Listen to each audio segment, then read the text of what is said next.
વિરહ જોઈએ છે, મને તારી સ્મૃતિ જોઈએ છે। જેમ અજાત પક્ષી, એક પક્ષીનું બાળક જન્મે અને માળામાં હોય, સવારે પક્ષીની માં તો કે ઉડી જાય અને સાંજે આવે, સવારે પક્ષીની માં ઉડી જાય અને સાંજે આવે, ઈ સમયમાં ઈ બાળક કહેવાય કે પોતાના માળામાં બેસીને પોતાની માને યાદ કરતું હોય કે મારી માં હમણાં આવશે, મારી માં હમણાં આવશે, મારી માં હમણાં આવશે, એવી સ્મૃતિ મને તારી જોઈએ છે।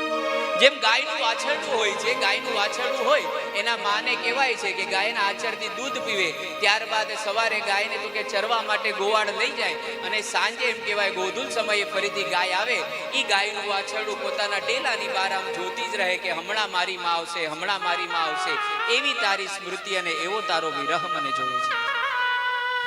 જે કેમ પ્રિયતમા એમ કહેવાય છે, પોતાના પ્રેમી પોતાના વિદેશમાં ગયો હોય અને પોતાના ઘરમાં બેસીને મારો પ્રિયતમા હમણાં આવશે, હમણાં પૈસા કમાઈને આવશે, હમણાં ઘરે આવશે અને આપણું દાંપત્ય